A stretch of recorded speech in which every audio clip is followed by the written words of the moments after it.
One of the websites I chose is called bouncyballs.org. This is a classroom management tool specifically to controlling noise level in the classroom. I chose this because I feel that it aligns with our building's goals of using the CHAMPS behavior management program, where we teach the children different voice levels that we expect different times of the day in different locations. So like voice level 0 would be no talking, voice level 1 would be a whisper, 2 would be just conversational talk, and so on.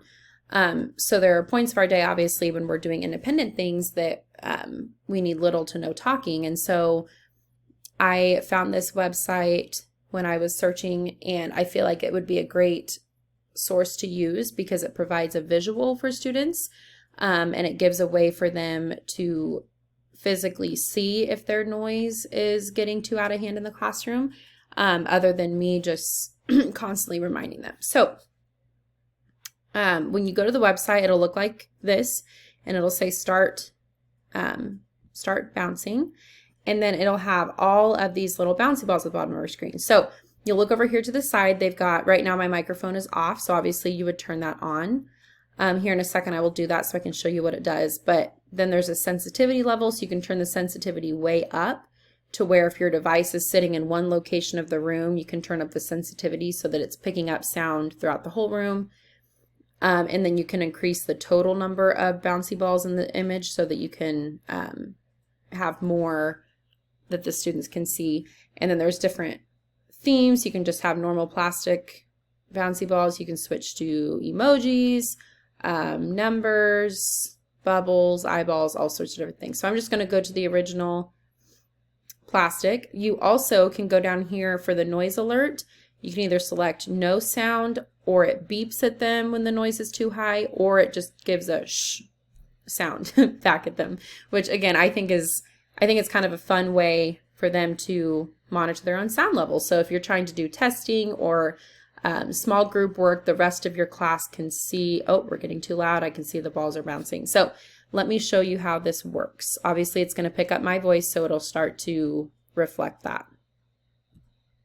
So microphone is on, I'm talking, so you can see the balls are starting to bounce and fly around. If I increase the sensitivity, there it goes. It's going to tell me I'm too noisy because it's picking up more of my sound. It tells me to shh. Yeah, which I think is kind of funny. So anyway, you can turn that back down so it stops shushing me.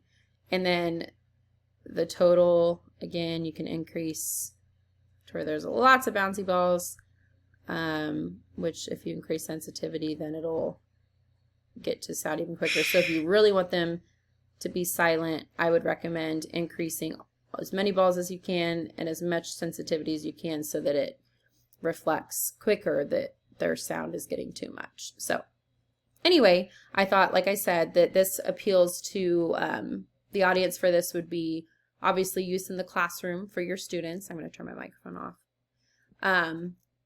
But also to present to your peers and coworkers for them to use within their classrooms.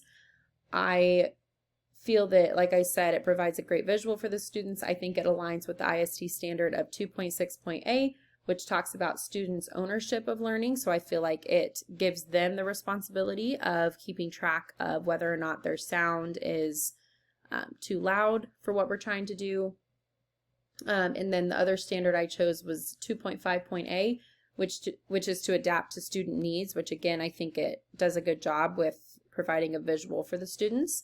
Rather than them having to keep hearing me correct them, it's a way for them to see and associate that with a visual representation. So anyway, that's all I've got.